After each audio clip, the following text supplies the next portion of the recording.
आपण बघत आहात AKP न्यूज मराठी। आपला आवाज आपली ताकद। सबस्क्राइब करा, शेअर करा, लाईक करा। AKP news Marathi.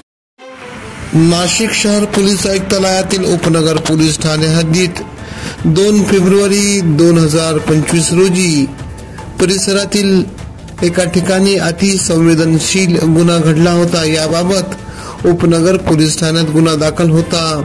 मुख्य आरोपी मात्र फरार झाला होता। नाशिक गुन्हे शाखा युनिट क्रमांक 2 चे पोलीस अंमलदार सहाय्यक पोलीस उपनिरीक्षक राजाभाऊ गांगुर्डे व गुलाब सोनार यांनी वरिष्ठांच्या मार्गदर्शनाखाली शोध मोहीम सुरू केली होती।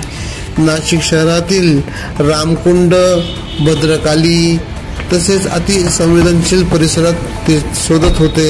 अखेर आज 3 मार्च 2025 रोजी सकाळी 10:30 वाजेच्या सुमारास भद्रकाली पोलीस ठाणे हद्दीतील कोळीवाडा सारडा सर्कल परिसरातून सुनील बाळासाहेब देशमुख वय 36 याच्या मुसक्या आवळल्या व पुढील कारवाई कामे उपनगर पोलीस स्टेशनच्या ताब्यात देण्यात आले। सदरची कामगिरी सहाय्यक पोलीस निरीक्षक हेमंत तोडकर, सहाय्यक पोलीस निरीक्षक समाधान हिरे यांच्या मार्गदर्शनाखाली सहाय्यक पोलीस उपनिरीक्षक राजाभाऊ गांगुर्डे, सहाय्यक पोलीस उपनिरीक्षक गुलाब सोनार, सहाय्यक पोलीस उपनिरीक्षक सुहास श्रीसागर, पोलीस हवालदार प्रकाश महाजन आदींनी केली। AKP न्यूज साठी ब्युरो चीफ अनवर खान पठाण, नाशिक।